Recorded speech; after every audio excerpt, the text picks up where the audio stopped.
السلام عليكم ورحمة الله وبركاته. الحمد لله الذي أرسل رسوله بالهدى ودين الحق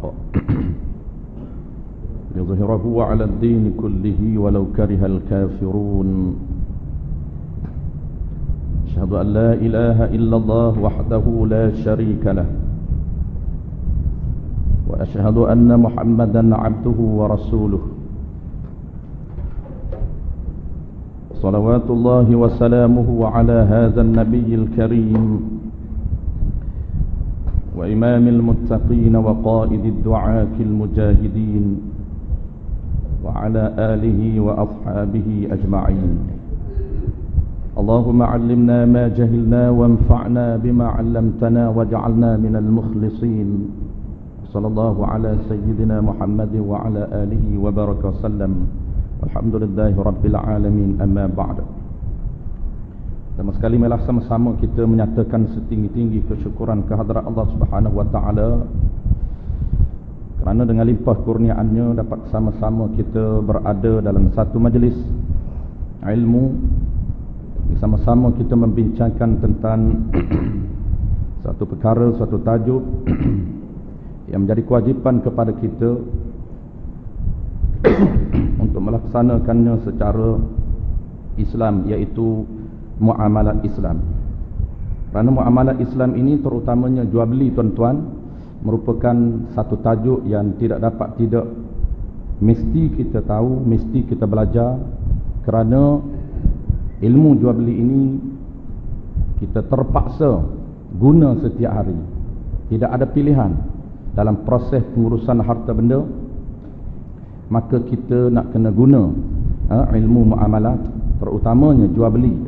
Sebab itulah ulama sebut jual beli ini merupakan ummul muamalat ataupun induk muamalat, berbanding dengan tajuk-tajuk yang lain.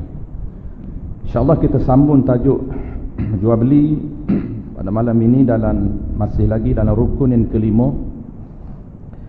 Masih lagi dalam rukun yang kelima, perbincangan tentang ijab dan qabul. Rukun jual beli ini sebagaimana yang kita tahu ada 5 rukun.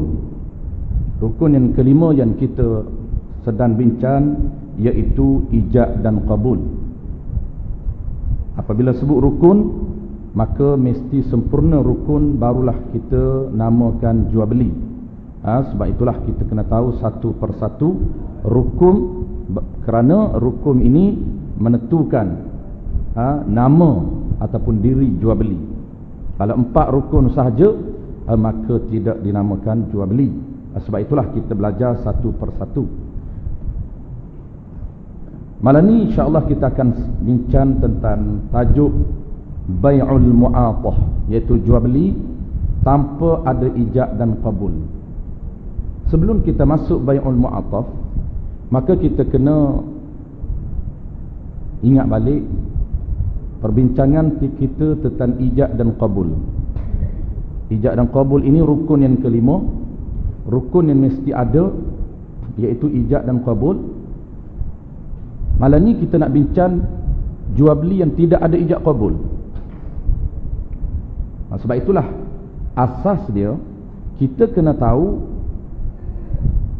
perkara yang dasar jual beli ini mesti ada ijab qabul. Sebelum kita bincang malam ini, ada juga jual beli yang dibolehkan, iaitu jual beli yang tidak ada ijab dan qabul, hanya ada 4 rukun sahaja. Tetapi asas kita kena tahu, iaitu qaul yang mu'tamad, jual beli ini mesti ada ijab dan qabul, yang kita bincang sebelum daripada ini. Ijab qabul ini sama ada dengan lafaz yang kita bincang, lafaz sarih ataupun kinayah, ataupun yang kedua yang dinamakan ijab qabul juga dengan isyarat bagi orang yang bisu. Bagi orang yang bisu, isyarat menepati lafaz sarih bagi mereka.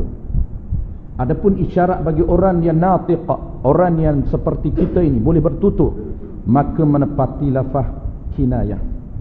Dan yang ketiga dinamakan ijab dan qabul juga, yang kita bincang sebelum daripada ini, iaitu menggunakan penulisan.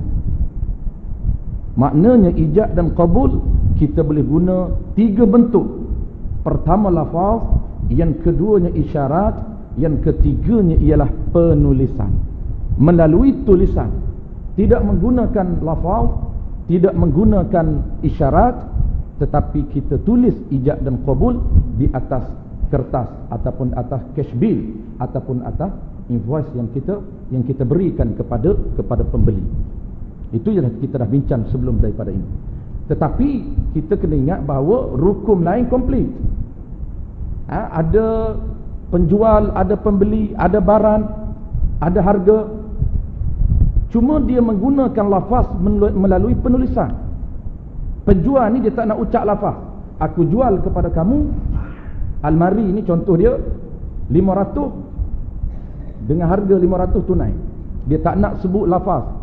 Kemudian dia tulis dan dia hantar kepada pembeli yang berada di rumah pembeli. Hantar melalui orang tengah, pekerja dia. Ini yang kita dah bincang sebelum daripada ni. Boleh juga ijab dan qabul tak ada lafaz tetapi tulis. Token ni macam berlaku hari ni. Token ni perabot, kita beli perabot, maka token hantar pekerja dia, hantar perabot. Duit tak bayar lagi. Kalau bayar duit dulu, itu tak boleh berlaku di dalam satu, kena berlaku dalam satu akad ada lafaz. Kalau tak ada lafaz kena bincang lain. Ni cerita dia hanya hantar surat. Yang kita bincang sebelum daripada ni. Contoh dia taswir masalah yang mudah kita faham. Token ni beri surat ataupun cash bill ni kepada pekerja dia, dan pekerja dia hantar kepada kita pembeli. Kita tunggu di rumah. Barang sampai, duit ada, kita standby duit. Pembeli kita ada, penjual tak ada dalam majlis akad. Yang ada hanyalah cash bill yang dibawa oleh pekerja dia. Kalau pekerja dia akad, itu kita tak bincang, itu orang tengah, maksudnya wakil. Kalau wakil dia tolong akad jual beli, itu menepati, wakil itu menepati token dia. Kita nak bagi tuan-tuan faham bahawasanya bagaimana taswir masalah, gambaran bentuk akad jual beli melalui tulisan, bukan melalui perantaraan wakil. Cuma pekerja tu tolong bawa invoice, cash bill ni, tolong bawa. Dan token telah tulis almari, aku jual almari. Dia bukan tulis harga saja, dia tulis lafaz ijab. Lafaz ijab, aku jual almari ni dengan harga 500 tunai. Duit tak bayar lagi. Apabila pekerja dia bawa cash bill ini serah kepada kita pembeli, ketika mana kita nak bagi duit kepada pekerja dia itu, kita tengok di cash bill dia, maka kita pun ada syarat dia, kita bincang sebelum daripada ini, iaitu mesti qabul dengan segera. Apabila dia baca di cash bill ini, di invoice ini, aku jual almari ini dengan harga 500 tunai, maka kita yang menerima cash bill itu, kita qabul dengan segera. Saya beli dengan harga yang tersebut. Maka sah ijab dan qabul melalui penulisan. 3 bentuk kesimpulan. Tuan-tuan nak guna yang mana pun boleh, sama ada ijab qabul melalui lafaz, mesti ada syarat-syarat lain dalam majlis itu, ataupun isyarat bagi orang bisu, dan yang ketiga ataupun melalui penulisan. Ini bukan jual beli online ni. Jual beli melalui tulisan yang dihantar, apa nama ni, cash bill yang dihantar oleh token ini, dia tak ada dalam majlis akad. Dia duduk di kedai dia. Yang bawa ni siapa? Pekerja dia. Pekerja dia tak akad. Kalau pekerja dia akad, itu kita mudah saja. Itu bukan isu penulisan lafaz ijab qabul pada penulisan. Sebab pekerja dia yang akad jual beli, wakil kepada token, itu kita tak bincang, itu melalui lafaz. Ini melalui apa? Penulisan. Pekerja dia diam saja, serah kat kita cash bill, pekerja dia tak cakap apa. Pembeli kita, penjual ada, tapi tak berada dalam majlis akad. Hanya ada hanyalah tulisan saja. Itu contoh bagaimana yang kita belajar sebelum daripada ini. Barulah kita nak masuk hari ini. Qala al-musannif rahimahullahu ta'ala, nak bincang lagi tuan-tuan, iaitu jual beli yang tidak ada ijab qabul. Jual beli yang tidak ada ijab qabul ni pada asal dia tidak sah. Kita kena faham di situ. Asal dia jual beli yang tidak ada ijab qabul tidak sah. Apabila tidak sah, maka implikasi kepada perbuatan yang tidak sah itu wajib kita kena kembalikan balik kedua-dua. Penjual kembalikan balik price, harga. Pembeli kembalikan balik barang yang dia ambil. Kerana pertukaran tersebut tidak sah menurut syariat Islam. Itu pada asalnya tiap-tiap jual beli yang tidak ada ijab qabul maka tidak sah. Apabila tidak sah, kita tak sah milik duit. Penjual tidak sah nak milik duit yang diberi oleh pembeli, dan pembeli tidak sah untuk milik benda yang dibeli daripada penjual. Tidak sah milik. Maksud tidak sah milik ni ialah dalam bahasa muamalah disebut tidak sah tasarruf. Itu bahasa muamalah.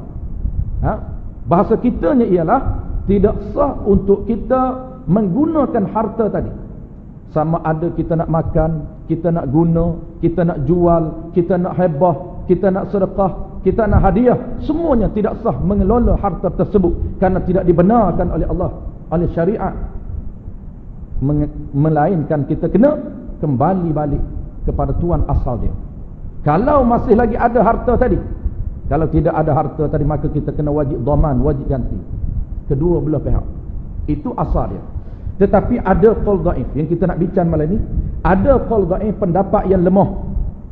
Sah sekiranya jual beli tanpa ada ijab qabul. Tidak ada ijab qabul, boleh juga, sah juga. Asalkan dari segi uruf, dari segi perbuat adatnya, kita melihat perbuatan penjual dan pembeli ini berlakunya transaksi ataupun pertukaran, berlakunya unjuk berunjuk, berlakunya pertukaran serah menyerah. Penjual dia serah milik harta kepada pembeli, pembeli dia menerima milik barang daripada penjual, walaupun mulut tak cakap apa. Maka mulut tak cakap, hanyalah perbuatan dia sahaja. Perbuatan dia sahaja sebagai dalil, sebagai bukti, sebagai dilalah zahirah, penunjuk yang jelas, menunjukkan bahawasanya mereka berdua ini ada reda mereda, saling setuju, saling reda meredai antara satu sama lain untuk bertukar harta benda. Kenapa perlu kepada reda, tuan-tuan? Kerana asasnya dalam pertukaran harta benda dalam Islam, asas dia ialah Islam telah menetapkan, Allah telah menetapkan, iaitu mesti reda antara kedua belah pihak. Sebagaimana hadis yang diriwayatkan oleh Ibnu Majah, hadis yang diriwayatkan oleh Ibnu Majah yang disebut di dalam kitab-kitab lain. Ada sebut dalam kitab I'anatul Talibin, disebut dalam kitab Al-Iqna' Khatib Syarbini. Nabi menyatakan innamal bai'u an taradin, hanya sah jual beli ini berdasarkan kepada saling reda meredai antara penjual dan pembeli. Maka reda inilah ada dua bentuk reda.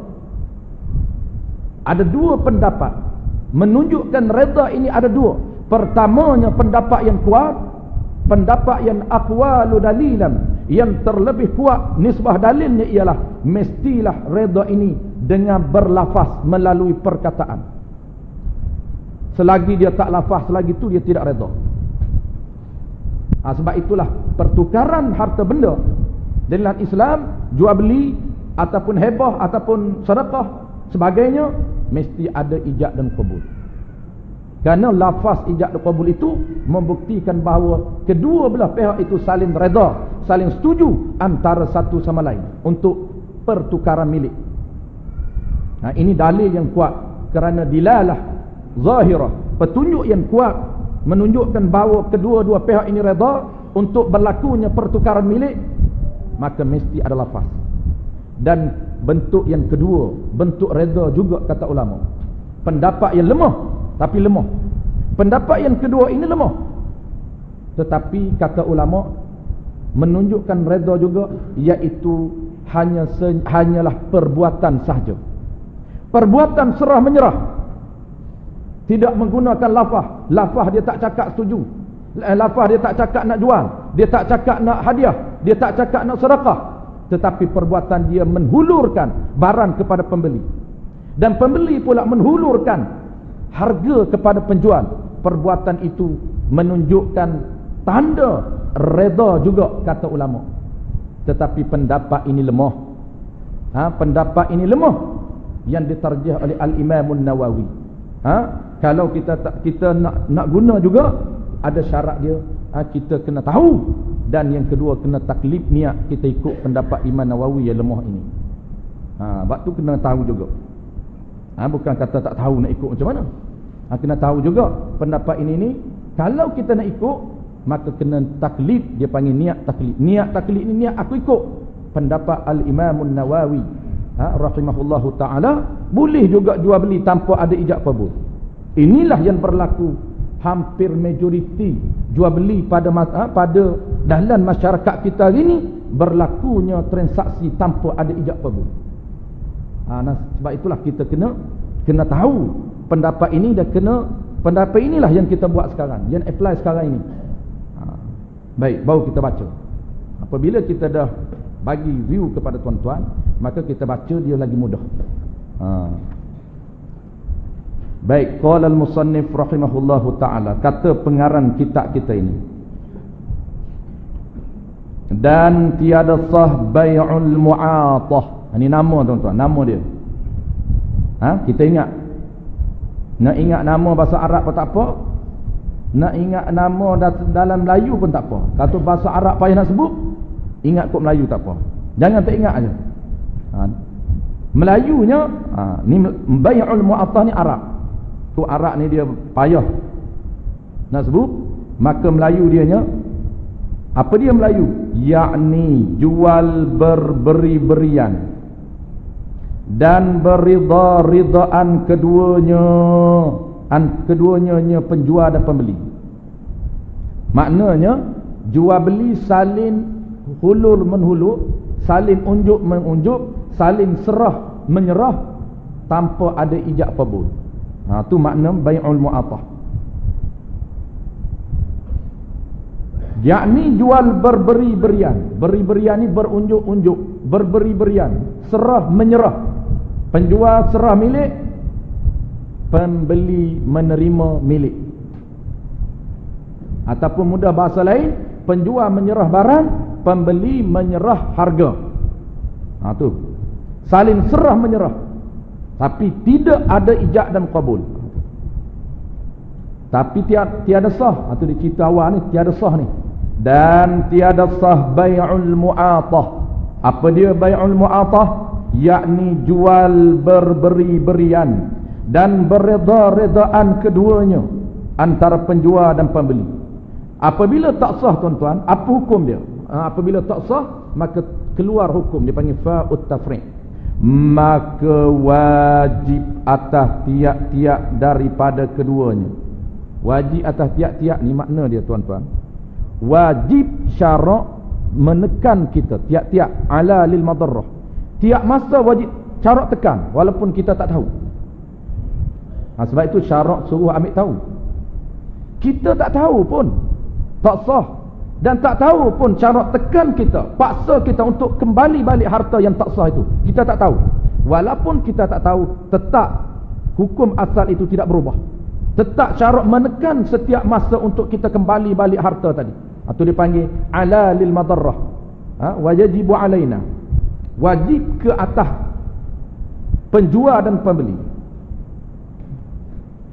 dan wajib atas tiap-tiap daripada keduanya penjual dan pembeli. Apa dia yang wajib? Mengembalikan ni hantar balik. Itu makna kembalikan.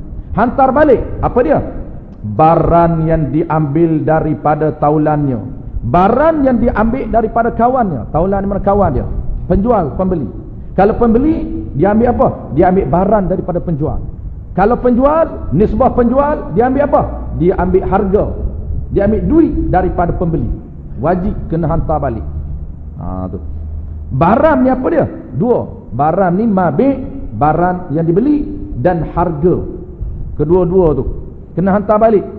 Barang pun kena hantar balik, nisbah pembeli, dan harga pun kena hantar balik kepada pembeli, nisbah penjual. Penjual dia milik apa? Dia milik harga, duit. Kena hantar balik duit yang tak sah beli tadi, yang tak sah jual. Pembeli dia milik apa? Dia milik barang.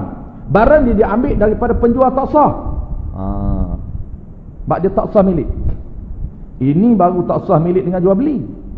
Bukan tak sah milik dengan curi lagi. Tak sah milik banyak tuan-tuan. Tak sah milik dengan jual beli, tak sah milik dengan hebah, tak sah milik dengan sedekah, tak sah milik dengan hadiah, tak sah milik dengan curi, tak sah milik dengan rampas, tak sah milik dengan rompok. Ada curi, ada rompok, ada rampas. 3 hukum yang berbeza. Nanti kita masuk tajuk dia. Ini baru satu tajuk kita bincang. Tak sah milik dengan sebab apa? Sebab jual beli. Apabila tak sah milik dengan sebab jual beli, sebab apa tak sah dengan sebab jual beli? Karena tak sah jual beli. Di mana pincamnya jual beli? Iaitu tidak ada ijab dan qabul. Tidak ada ijab dan qabul. Hak lain perfect.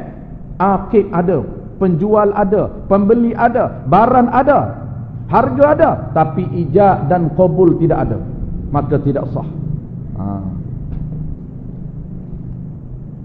Wajib hantar balik barang, yakni harga dan mabik, daripada pembeli dan penjual.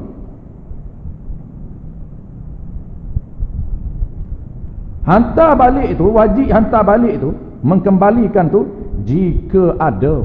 Kalau ada lagi tak guna lagi, hantar balik. Dan gantinya dan domannya. Ganti ni bayar balik.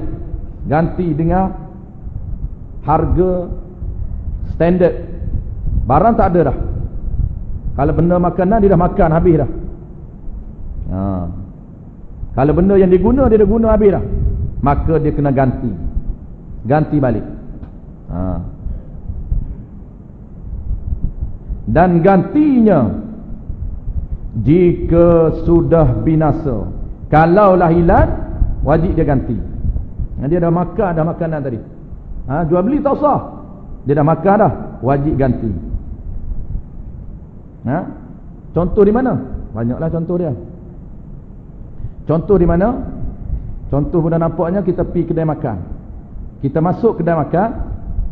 Apa yang kita nak guna akad di kedai makan? Akad jual beli. Kita tengok dulu boleh tak nak akad jual beli. Kita masuk restoran, orang hidan, kita order siap. Kemudian makanan pun sampai. Selepas makanan sampai, kita pun makan siap.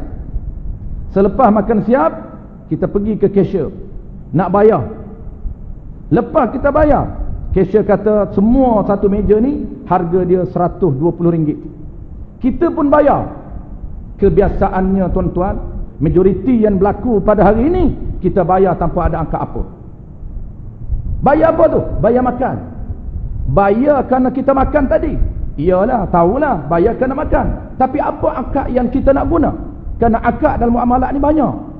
Akad jual beli, akad hebah bisawab, akad sedekah, akad hadiah. Akad apa yang kita nak guna? Akad hutan ada. Ni doman, ni hutan. Akad hutan ganti balik. Dia panggil doman mutlaf.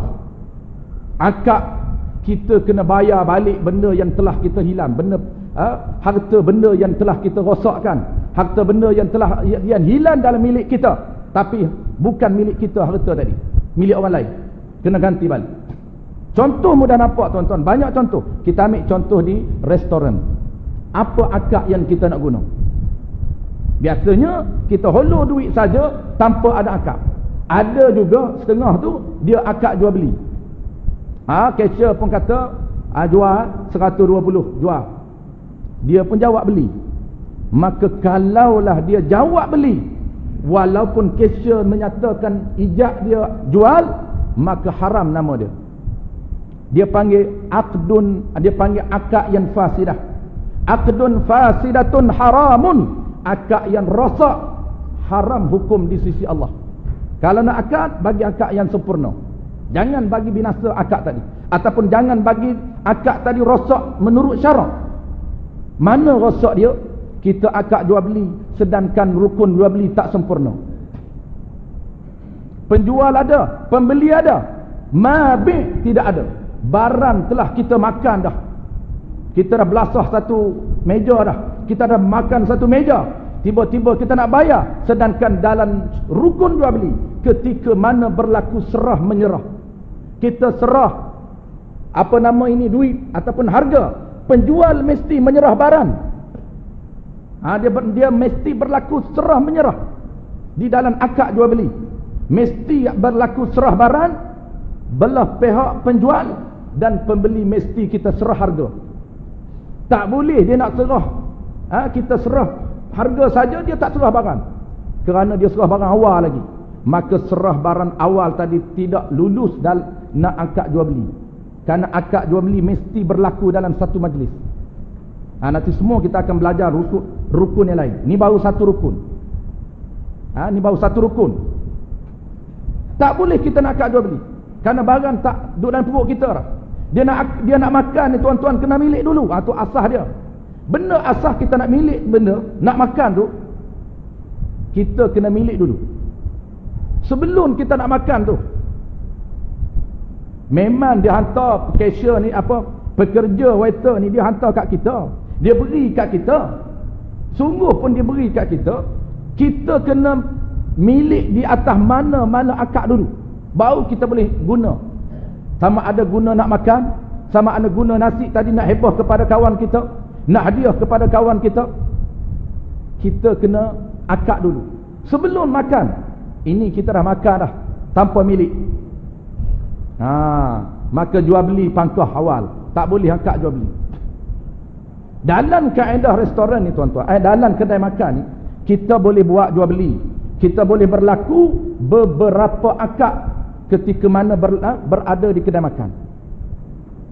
Kita boleh buat mana-mana akad. Yang pertama kita boleh akad jual beli.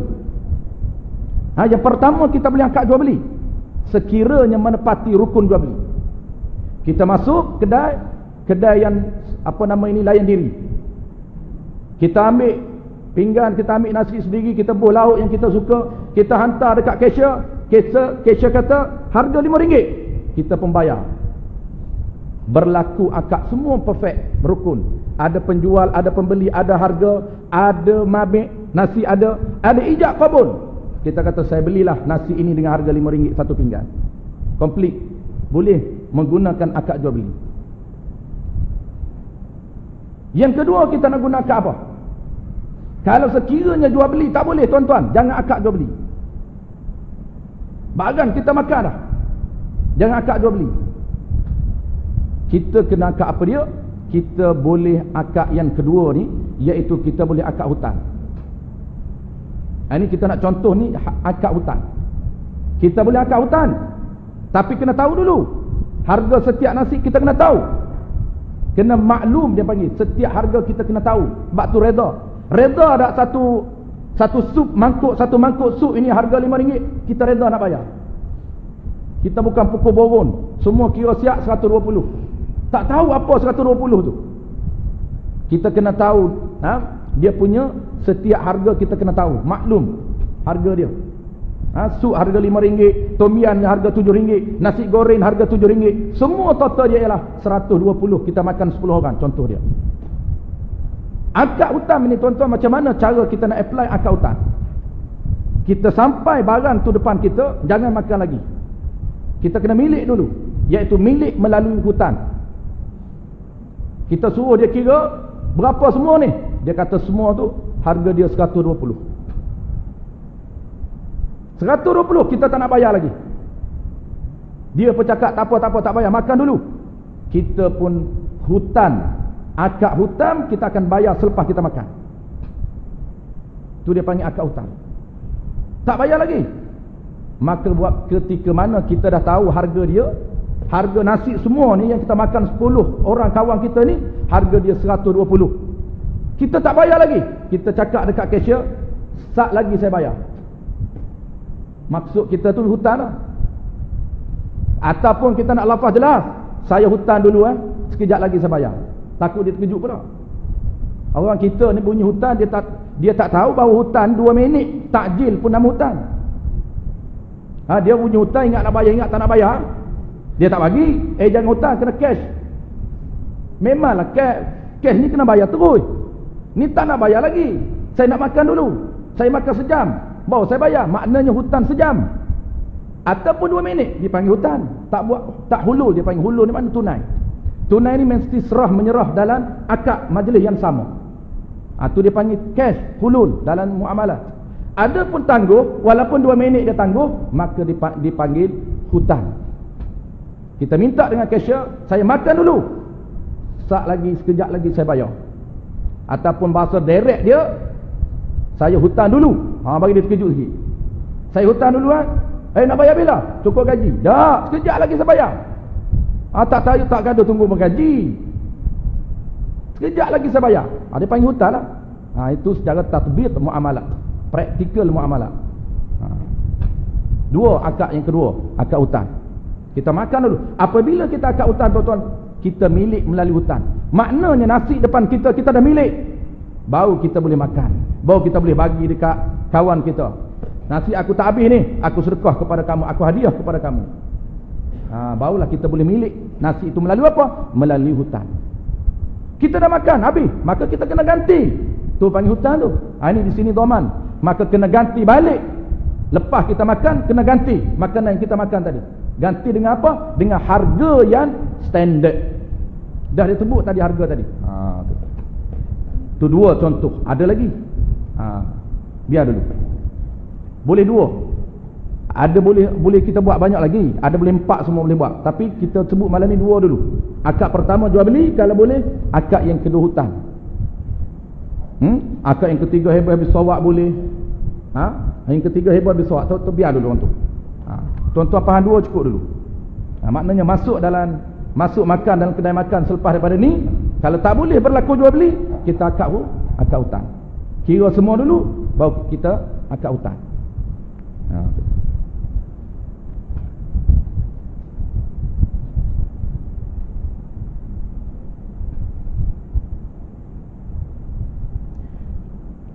Dan jika sudah binasa, dan gantinya jika sudah binasa, wajib ganti balik jika sudah binasa. Habis. Dan tiada dituntuti pada akhirat. Ni tiada dituntuti. Sekiranya jual beli yang tidak ada ijab qabul, tuan-tuan, hukum dia jual beli yang tidak ada ijab qabul tidak sah. Apabila tidak sah, berlaku hukum dunia ni, apa yang di atas dunia wajib kita buat? Wajib kita kembalikan barang. Masing-masing dua pihak ini wajib kembalikan, hantar balik barang dan hantar balik harga. Itu hukum dunia. Hukum akhirat sepatutnya kena tuntut juga kesalahan di akhirat. Tetapi di sini, pada isu ini, di akhirat hanya dituntut satu saja, tidak dituntut 2 kesalahan. Iaitu dituntut pada satu kesalahan, iaitu kesalahan tidak ada akad. Allah Ta'ala akan tuntut di akhirat kelak, iaitu kesalahan kita tidak melaksanakan syariat pada jual beli, meninggalkan pada akad ijab qabul, dituntut di akhirat kelak. Tetapi kesalahan yang kedua tidak dituntut. Mana kesalahan kedua? Kena hantar balik barang, tidak dicas di akhirat kelak. Kenapa? Karena di dunia telah kita kembalikan barang. Ini dia sebut. Dan tidak dituntuti, tiada didakwa di akhirat pada akhirat. Tidak didakwa, tidak dituntuti pada harta, tidak dituntuti, tidak didakwa pada harta. Di mana? Nisbah pada akhirat. Di alam akhirat, apabila kita berada di alam akhirat, alam yang sebenar-benar, maka kita tidak diminta oleh Allah Ta'ala untuk hantar balik barang di atas kesalahan tidak ada ijab qabul. Tetapi kita kena dakwa oleh Allah Ta'ala di atas satu kesalahan, iaitu kesalahan tidak ada akad. Ini dalil, tuan-tuan, supaya kita sedar bahawasanya setiap pelaksanaan aktiviti di dunia ni melibatkan harta benda, ada perhubungan direct di akhirat. Bukan sahaja solat, bukan sahaja ibadat saja akan dituntut di akhirat. Akan ditanya oleh Allah Ta'ala di akhirat, kenapa kamu meninggalkan semayang? Semayang dah Tuhan 20 tahun tak pernah tinggal. Semayang, tapi semayang yang tidak menepati syariat. Akan didakwa, akan ditanya oleh Allah Subhanahu Wa Ta'ala. Bukan semata-mata rubuk ibadat saja, bukan akan ditanya aspek ibadat saja, tetapi meliputi aktiviti pengurusan harta benda. Akan didakwa oleh Allah, kenapa pertukaran harta benda yang kamu lakukan tidak ada akad? Akan dituntut kesalahan itu. Tapi kesalahan harta benda yang mesti dihantar balik tak dituntut oleh Allah.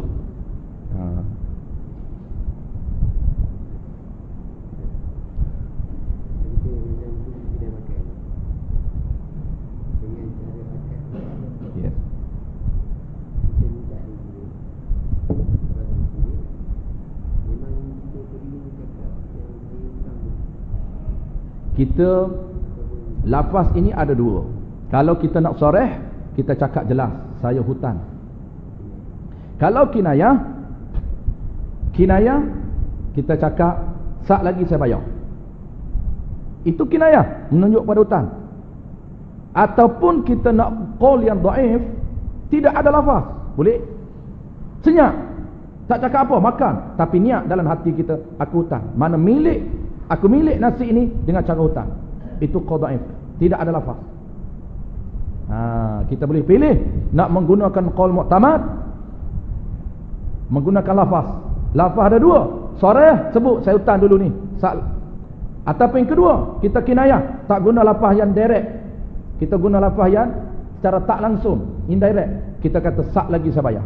Sekejap lagi saya bayar. Saya makan dulu. Menunjukkan di atas sekejap lagi saya bayar, itulah dia lafaz hutang. Bukan lafaz yang soreh. Kita makan dulu. Tu kita milik dulu. Sebelum kita makan di kedai makan, restoran, kita kena makan, kena milik dulu. Kita milik atas jalan hutang.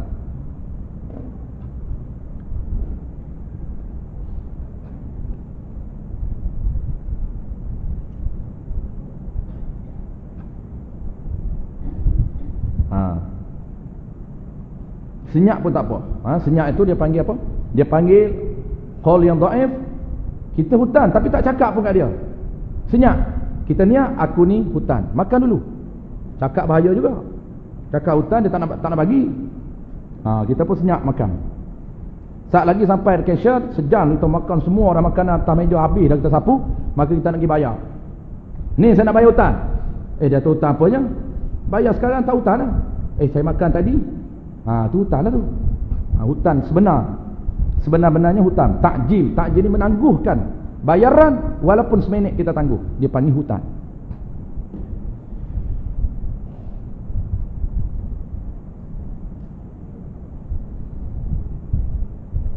Kenapa tidak dituntut pada akhirat? Tak dituntut pada akhirat supaya bayar balik. Kerana sudah hasil beredaan antara keduanya, pembeli dan penjual. Kerana kita tengok pada adabnya, kita boleh tengok pada adab, mereka berdua ni saling serah menyerah, saling unjuk berunjuk, saling tukar menukar harta, menunjukkan bahawa apa? Bahawa ada redha. Itu redha, itulah tak dituntut di akhirat, kerana dia dah ada redha dah. Cuma dia tidak ada lafaz saja. Maka salah pada lafaz, tak salah pada perbuatan. Habis tuan-tuan, ini baru kita nak bincang yang dhaif. Dan memilih oleh Syekh Nawawi. Memilih ni maknanya pada pihak tarjih. Nak dalil, memilih dalil. Syekh Nawawi memaham dalil hadis yang sama juga. Hadis innamal bai'u an taradin. Tarad pada qaul mu'tamad Imam Mazhab Syafi'i menyatakan tarad ini mestilah ada lafaz. Setuju ini mesti ada tanda. Tanda yang paling kuat ialah talaffuz, iaitu berlafaz. Dia kena ucap saya jual, kita kena ucap saya beli. Itulah tanda tarad, tanda setuju. Dan ada juga pendapat murid Imam Syafi'i, iaitu orang panggil pendapat pengikut Imam Syafi'i, Tetapi ulama ni bukan berada setara dengan Imam Syafi'i. Kalau Imam Syafi'i dia panggil mujtahid mutlak, orang yang boleh faham Quran dan faham hadis semata-mata, tu makna mutlak. Semata-mata ilmu dia boleh faham Quran dan faham hadis. Tidak ada pada hari ini, tuan-tuan. Jangan kita nak mengambil peranan Imam Syafi'i. Baca hadis faham sendiri, baca Quran faham sendiri, tanpa bantuan mana-mana pendapat imam lain. Kita hari ini, tuan-tuan, bukan faham kita. Kita tolong baca pendapat imam lain. Kita tolong baca saja. Macam baca kitab ni, bukan faham kita. Kita baca kitab ini yang ditulis oleh pengarang berdasarkan kepada kepahaman guru kita yang tolong faham kat kita. Tu dia panggil sanak tu. Tu dia panggil sanak, rangkaian networking, rangkaian ilmu kita sampai kepada pengarang. Bagaimana murad ni maknanya maksud sebenar setiap satu patah perkataan demi perkataan itu, bagaimana cara yang dikenaki kepahaman yang sebenar, bukan andaian kita. Itu kita, level kita ni level muqallid, level orang yang mengikut imam mazhab. Nawawi ni, Al-Imam Nawawi, dia ulama tarjih, mujtahid juga. Mujtahid ni maknanya orang yang berusaha untuk memahami nas Imam Syafi'i. Nas ni maknanya pendapat yang dikeluarkan oleh Imam Syafi'i secara kasar dipaham oleh murid dia, dipaham oleh pengikut-pengikut dia, ditarjih, dikeluar balik. Tu. Lalu Imam Nawawi menyatakan tarat, setuju ini boleh dikira setuju juga walaupun tanpa lafaz, asalkan perbuatan dia menunjukkan bahawasanya tanda setuju. Mana tanda setuju? Perbuatan serah barang dan perbuatan pembeli menyerahkan duit, berlaku serah menyerah, berlaku tamlik wa tamalluk dalam satu akad majlis, maka menurut Al-Imam Nawawi dinamakan setuju juga. Tetapi setuju ini dari segi pendapatnya adalah pendapat yang lemah. Maknanya apa nama ni? Lemah dia punya dalil. Tu.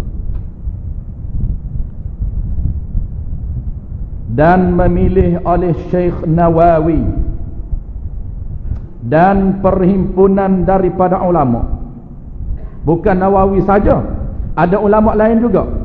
Perhimpunan daripada ulama, makna kumpulan, bukan Imam Nawawi saja. Cuma diketuai oleh Al-Imam Nawawi pendapat ni. Dan perhimpunan daripada ulama, antara disebut dalam kitab besar-besar, perhimpunan ulama ini terdiri daripada Al-Imamul Mutawali, terdiri daripada Al-Imamul Bughawi, yang menyokong pendapat Al-Imam Nawawi. Sah jual dengan mu'atah. Ini hukum dia. Pendapat Imam Nawawi dan Al-Imamul Mutawali menyatakan sah jual beli tanpa ada ijab dan qabul. Pada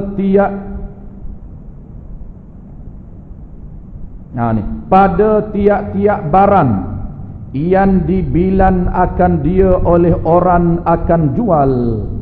Tu. Maknanya pada tiap-tiap barang. Barang ni apa? Barang ni tiap-tiap perbuatan. Perbuatan serah menyerah. Tu barang. Dia tak nak sebut. Dia sebut barang umum. Pada tiap-tiap barang. Barang tu dibilan. Bukan bilan 1, 2, 3. Bilan ni maknanya dikira. Ni bahasa lama. Kita bunyi bilan 1, 2, 3 sampai 10. Ni bahasa lama. Bahasa lama dibilan ni maknanya dikira. Kira apa? Bukan kira 1, 2, 3 sampai 10. Dibilam ni akan kelakuan itu dibilam, dikira, dihukumkan, dianggap. Tu makna dibilam, dianggap akan perbuatan itu oleh orang akan jual. Orang lain menganggap perbuatan itu adalah perbuatan jual. Mana dia? Dalil anggapan orang lain boleh menyatakan, oh, berlakunya serah menyerah, berlakunya penjual menyerah barang, pembeli menyerah harga, itulah dia kelakuan perbuatan jual. Itu ni makna andai, makna bilan. Makna bilannya anggap. orang lain melihat perbuatan antara penjual dan pembeli, maka orang boleh melihat bahawa itu merupakan perbuatan jual. Boleh.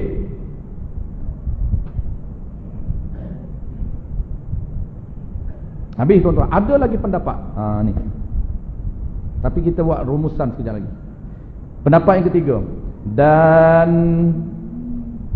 dan ditentu oleh setengah ulama. Ditentu ni makna ditetapkan. Ni ada lagi pendapat.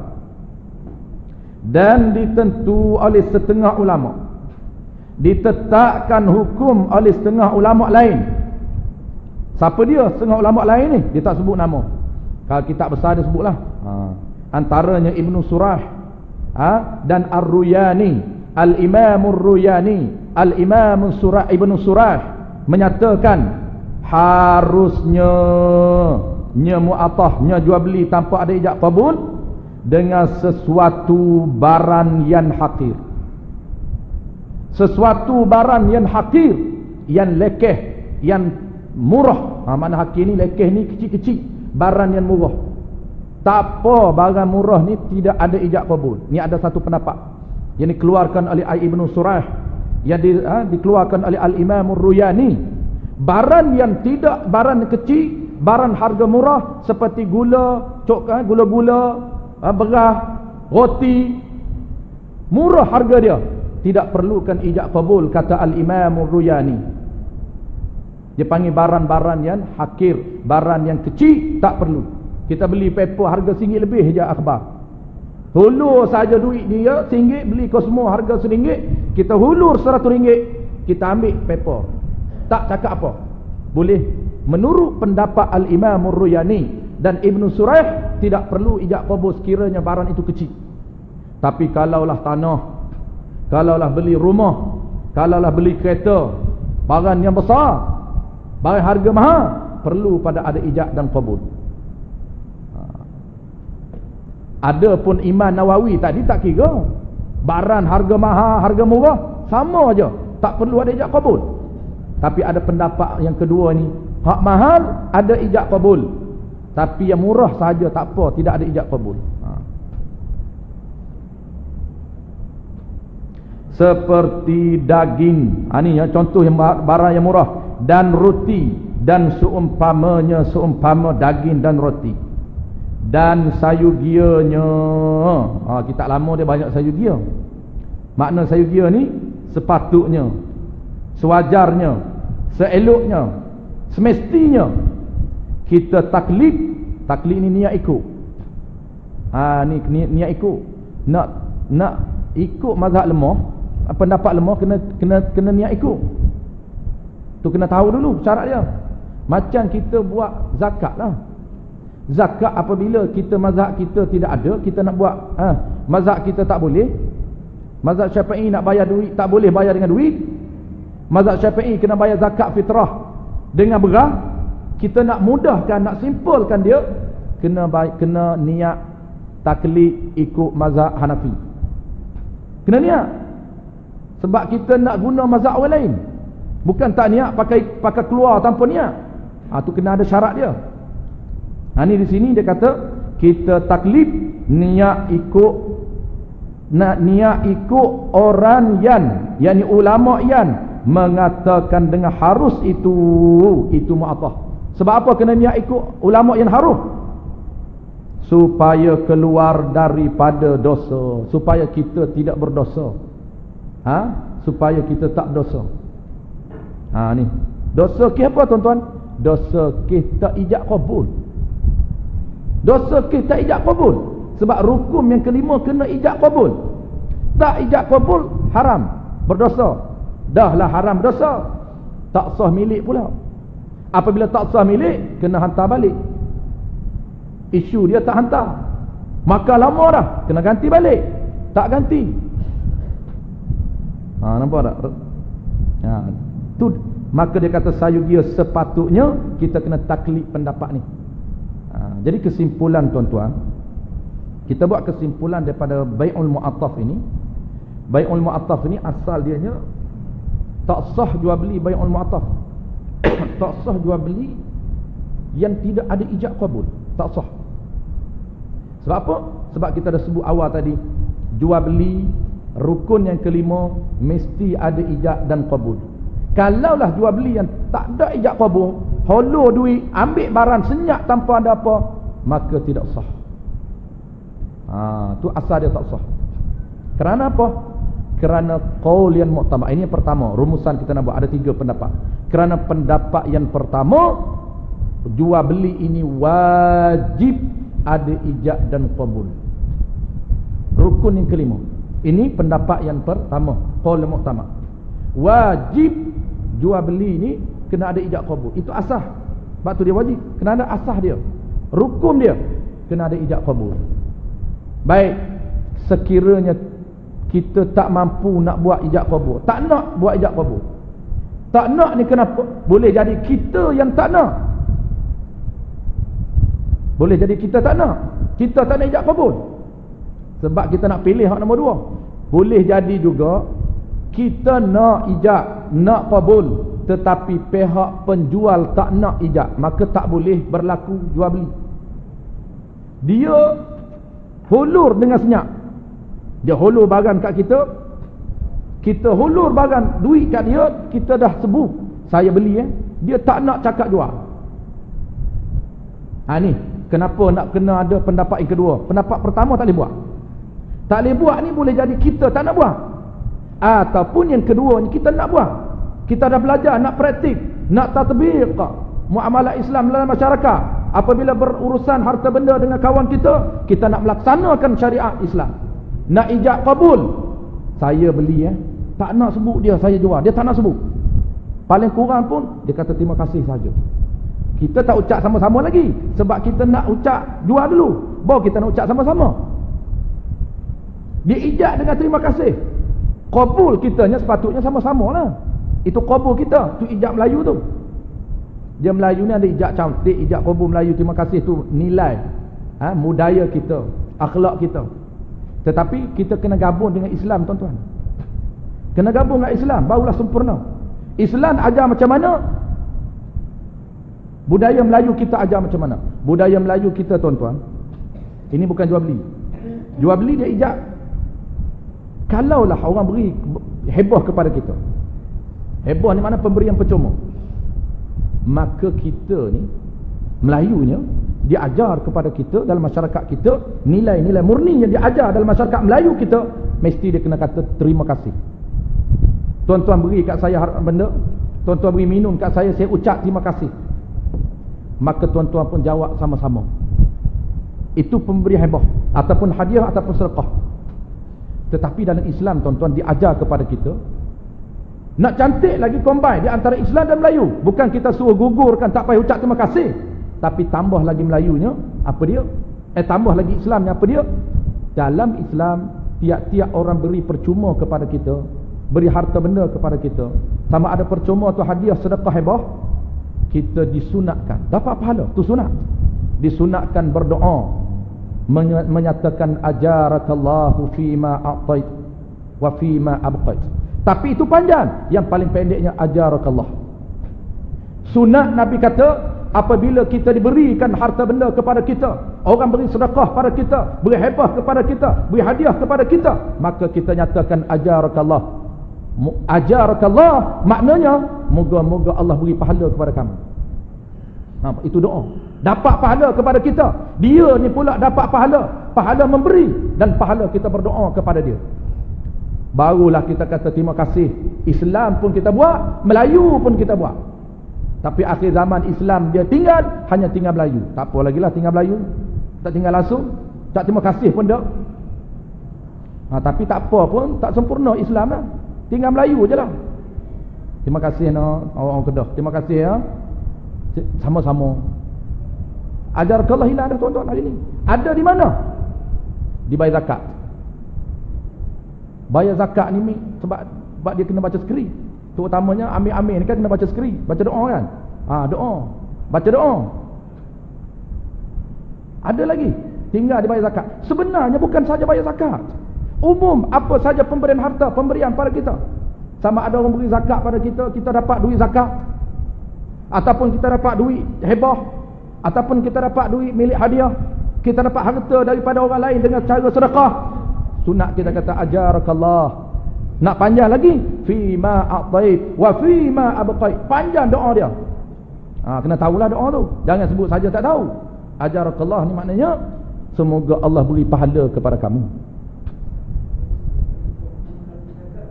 Apa dia? Zakat. Ijab qabul zakat. Potongan gaji.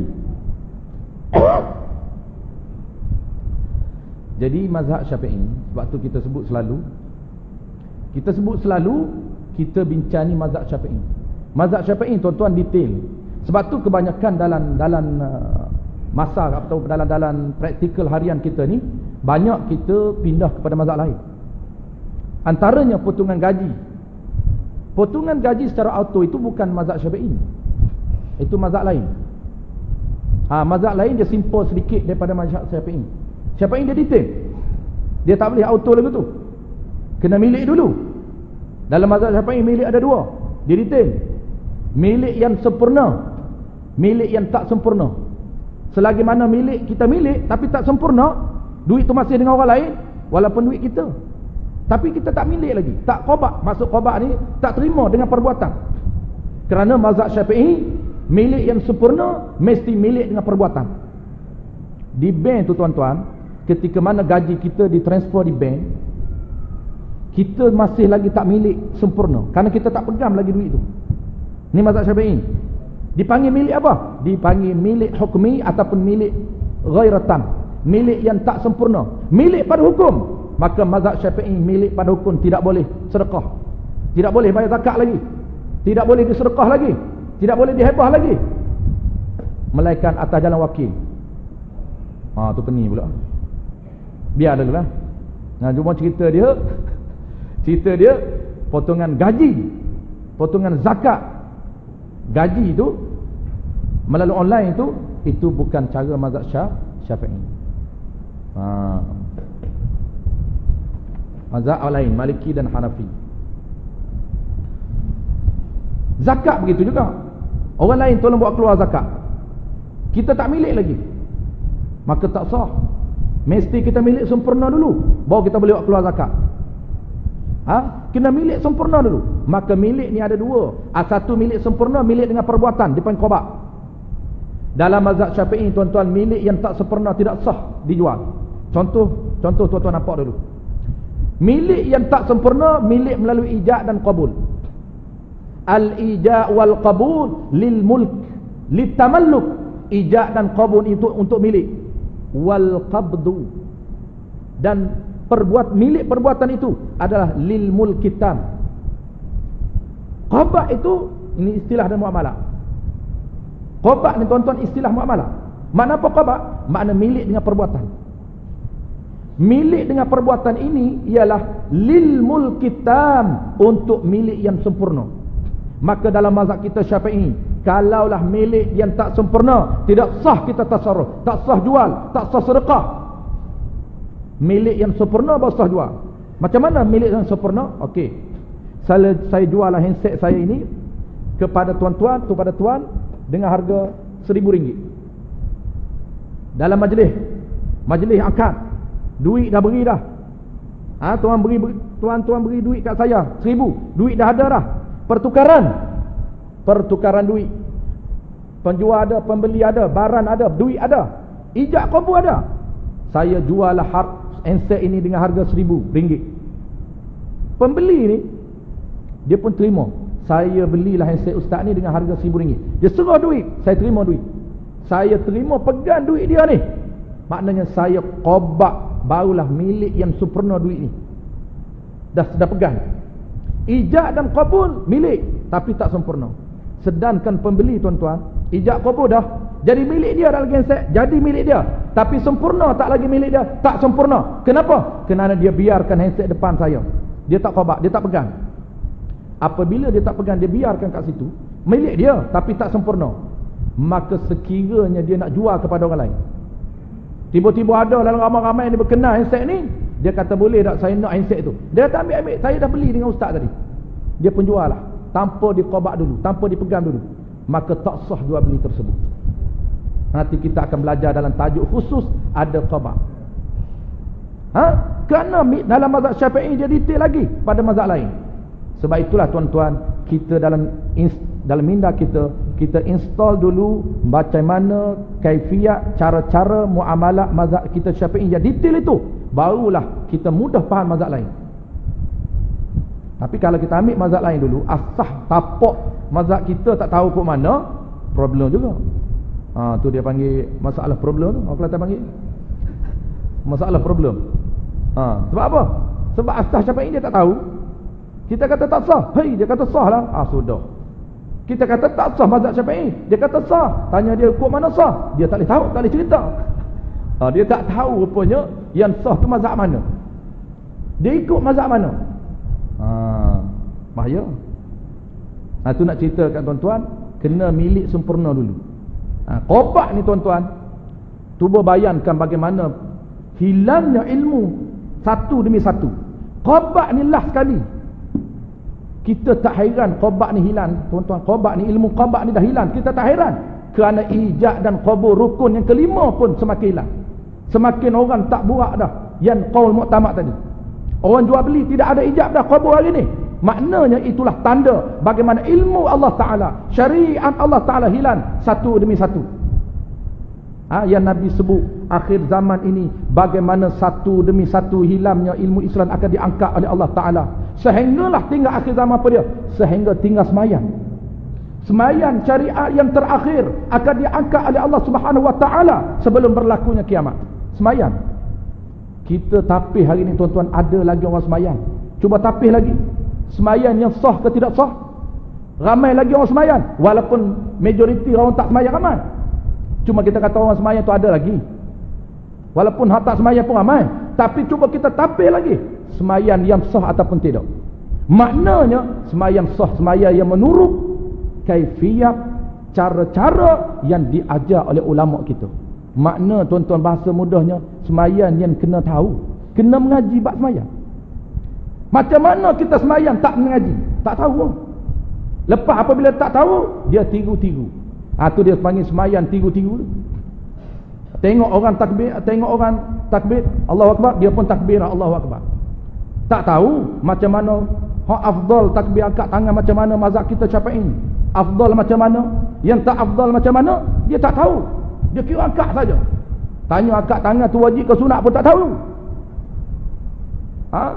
Angkat tangan wajib ke sunat? Dia kira kena angkat. Tak tahu wajib ke, tapi kena angkat. Dia kira kena. Ada satu tempat saya mengajar sedih. Dia susah hati apabila mengaji bab semayang. Dia tak pernah mengaji bab semayang. Tua dah. Geng kepok lah. Geng golongan pencing. Kelah orang pencing. Kelah pengajian orang pencing lah. Tapi tak apalah, dia nak mengaji juga. Apabila mengaji bab semayang susah hati tuan-tuan. Dia duduk depan sekali. Ni bukan di KL lah, di lain.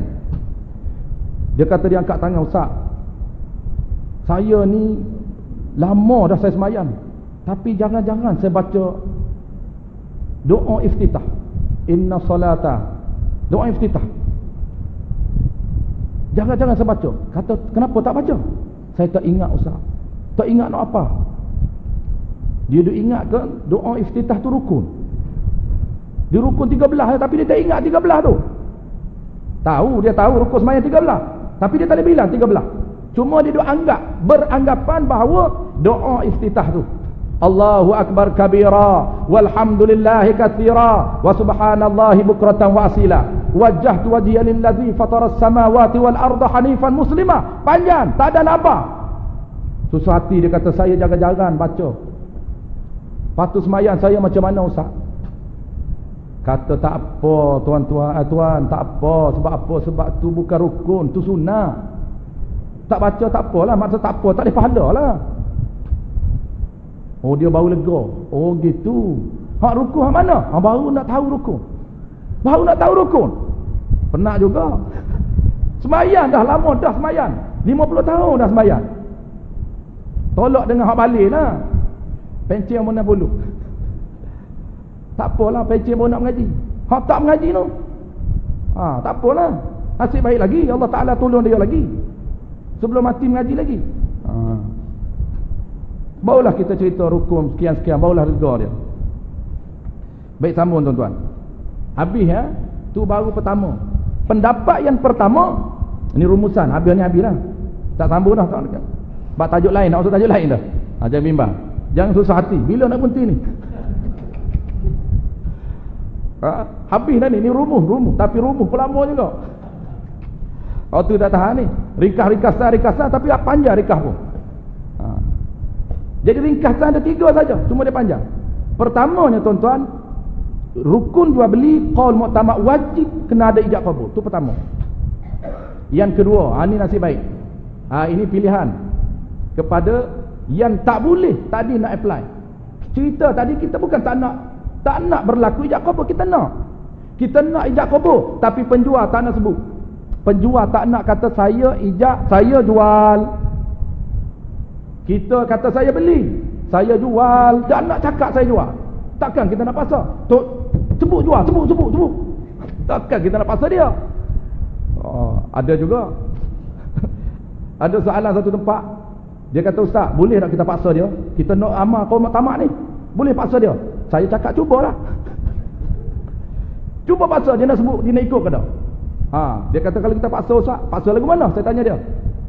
Penjual sebut ni, saya jual barang ni dengan harga sekian, sebut. Saya nak cakap ni, saya nak beli. Dia nak, saya kata try lah, dia nak ikut ke tak? Tapi kalau dia tak nak sebut jual, tuan-tuan, tak payah paksa dia. Kita kena ambil qaul yang kedua. Sebab tu saya cakap tadi, jual beli mesti dua pihak yang tahu. Tu bukan kata kita seorang kena belajar. Penjual tu kena tahu juga. Kalau penjual tak tahu, dia tak nak sebut jual beli, kita nak sebut beli, tak boleh berlaku ijab qabul. Belah pihak dia kena dua pihak. Dua pihak ijab dan qabul. Sebelah pihak qabul, satu pihak tak ijab, tak sah. Maka begitulah qaul yang kedua, tuan-tuan. Qaul yang kedua ni lah alternatif kepada orang yang tak nak sebut ijab, tak nak sebut saya jual. Apa dia? Iaitu qaul dhaif. Qaul dhaif ni ada dua. Qaul dhaif ni ada dua. Pertamanya Al-Imam Nawawi, iaitu sah. Imam Nawawi menyatakan jual beli tanpa ijab dan qabul yang dinamakan bai'ul mu'atah. Bai'ul mu'atah ni mudah bahasa Melayu kita, jual tanpa ada ijab qabul. Senyap saja. Holo duit, kita ambil barang, cabut. Yang ketiga, ni tak ingat tak apa. Yang ketiga ni, pendapat yang ketiga mengatakan sah jual beli mu'atah ijab qabul tanpa ada ijab qabul hanya pada barang yang harga murah sahaja. Adapun barang mahal kena ada ijab qabul juga. Ini pendapat siapa dia? Pendapat yang dikeluarkan oleh setengah ulama, antaranya Ibn Surah dan Al-Imam Ruyani. Imam Ruyani menyatakan sah jual beli yang kecil-kecil tanpa ada ijab qabul. Ya.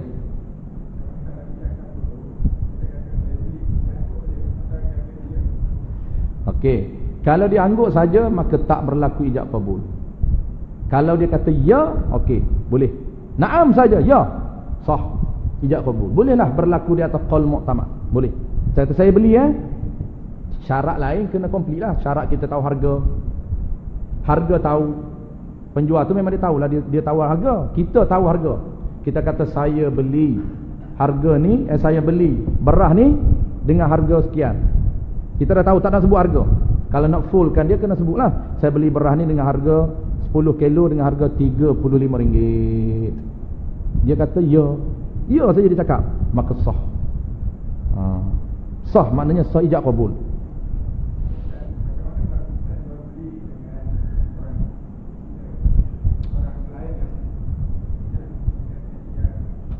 Macam mana hukum jual beli dengan orang yang bukan Islam?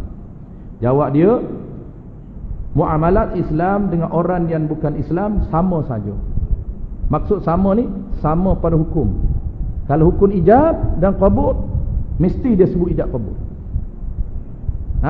Kalau ijab, mesti dia sebut ijab. Kalau dia tak sebut ijab, kita tak boleh guna qaul yang mu'tamad. Kita mesti guna pendapat yang lemah, iaitu bai'ul mu'ataf, Al-Imam Nawawi. Sama aja. Cuma beza dia, kita akan belajar dalam tajuk rukun yang kedua, iaitu aqid. Aqid ni orang yang menjual dan orang yang membeli. Dia ada syarat dia. Syarat orang yang menjual dan orang yang membeli ada syarat dia yang kita boleh jual beli ni. Antara dia, kita tak boleh jual Al-Quran, hadis. Yang ketiganya, kitab yang ada tulisan Al-Quran, tulisan hadis, tulisan para ulama, yang ada tulisan dimuliakan, nama-nama malaikat, nama-nama nabi, nama rasul yang dimuliakan, tidak boleh dijual kepada orang bukan Islam. Tak boleh. Kalau sekiranya kita pun penjual, kita tak boleh jual kepada orang bukan Islam. Tak sah dia milik Al-Quran. Kita tak boleh pindah milik Al-Quran kepada orang bukan Islam. Okey, itu saja. Habis tuan-tuan, ada soalan lagi? Kita akan sambung dan disyaratkan pada ijab dan qabul. Baru nak masuk tajuk akhir ni tuan-tuan, ada 6 syarat ijab qabul. Tak habis lagi. Rukun yang kelima ijab qabul tak habis lagi. Ini penutup dia. Ada 6 syarat. Macam mana cara kita nak ijab qabul? Ada cara dia. Ada 6 syarat dalam kitab kita ni. Wallahu alam. Kalau ada soalan,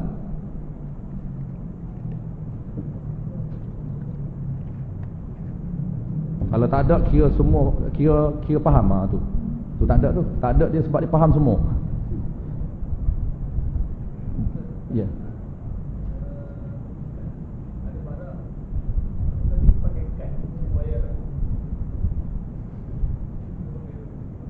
Ini yang sama dengan online, sama dengan transfer online.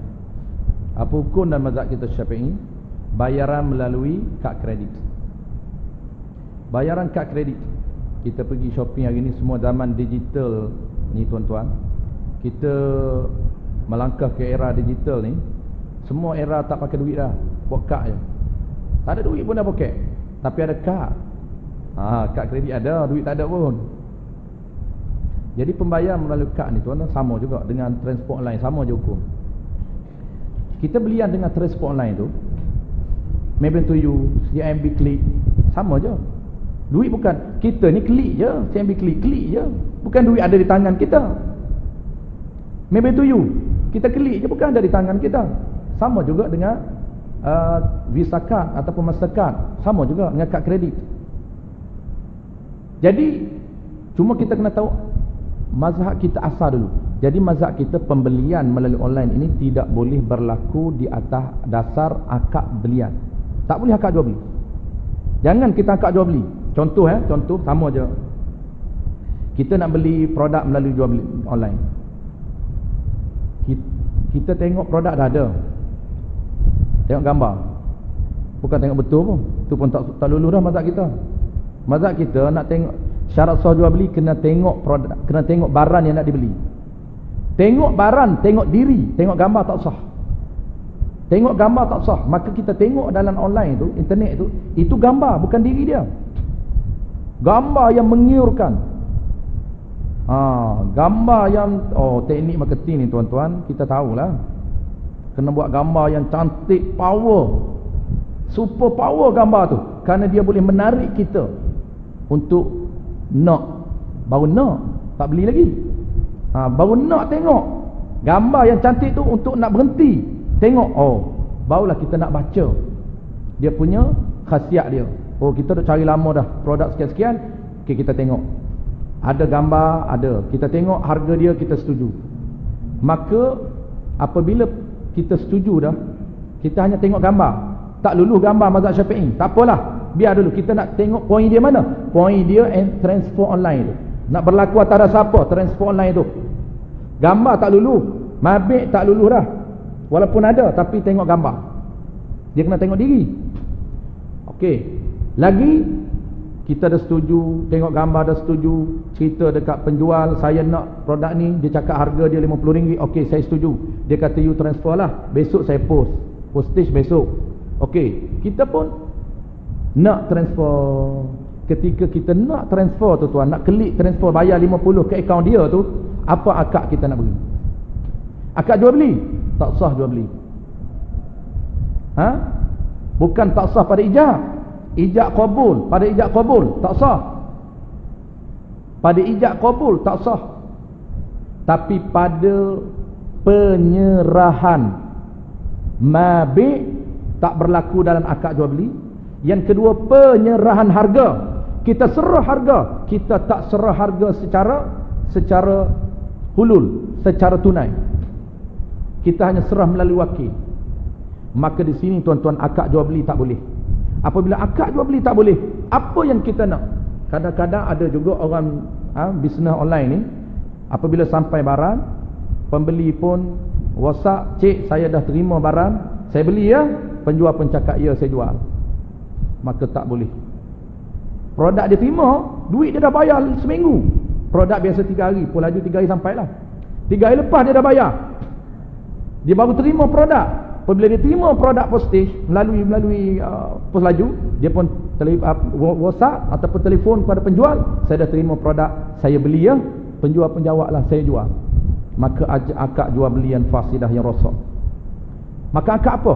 Ketika mana kita nak transfer tu, salah satu akad yang kita boleh guna ialah aqdun hebah bisawabin. Akad hebah bisawabin, bukan hebah saja.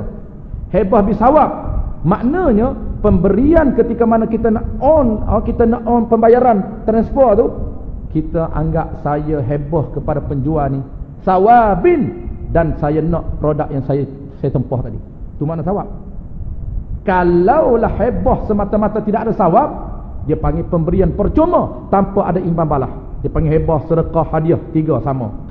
Tapi ini tak, ini hebah bisawab dalam mazhab kita Syafi'i.